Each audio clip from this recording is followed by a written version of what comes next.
शांतपणे आलेत, सगळे शांतपणे जाणार आहेत. अडवणूक केल्यानंतर उगाच विनाकारण नाही तर आम्ही इथं टीएम वाढून इथं आंदोलनाला बसणार. त्यामुळे तुम्ही अडवू नका कोणाला. आम्हाला आतमध्ये जाऊ द्या, आमचं काम आम्हाला करू द्या. हे आमचे हे जे आहेत, दारू पिऊ नये शासनाचा नियम असताना, तुम्ही एवढ्या मोठ्या पुरातत्व खात्याच्या अंडर तो किल्ला असताना त्याच्यावरती दारू पिल्यावर परवानगी कशी दिली, हा मोठा प्रश्न आहे.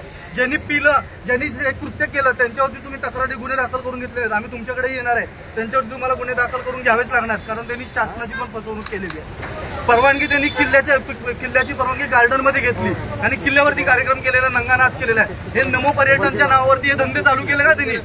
नमो टुरिझमच्या नावावरती हे जे प्रशासनानं चालू केलेलं आहे, ही सुरुवात आहे. ही लिटमस टेस्ट करतायत ते आमची. मराठ्या जागेत हे लक्षात ठेवा, विसरू नका. या मुंबईचा इतिहास मराठ्यांपासून सुरू होतो. ती मुंबई स्थापन करणारा बिंबदेव यादवराव, तोही मराठाच होता. आणि मराठा साम्राज्याची जी मुंबई ज्याच्या नावावरून पडलेली आहे, बंबई म्हणून, ती जी आहे ती बिंबदेव जाधव या नावाच्या व्यक्तीपासून पडलेली आहे. त्यामुळे मराठ्यांचा, या किल्ल्यांचा इतिहास हा मराठ्यांशी थेट जोडला गेलेला आहे. त्यामुळे तुम्ही आम्हाला कोणी अडवणूक करू नका. आमची तुम्हाला हात जोडून विनंती आहे. आम्ही आतमध्ये जाणार, आमचं आम्ही काम करून निघून जाणार आहे. जाणीवपूर्वक कोणी तुम्ही त्रास देऊ नका, एवढीच तुम्हाला विनंती आहे. जास्त गर्दी नाहीये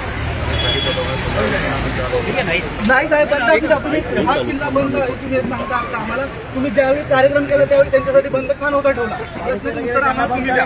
ज्यावेळी त्यांनी दारू केली त्यांच्यावर तुम्ही कारवाई काय केली? रस्त्यावरती ज्यावेळी दारू पितात त्यावेळी त्यांच्यावरती तुम्ही कारवाई करता आणि इथे किल्ल्यावरती दारू पितात.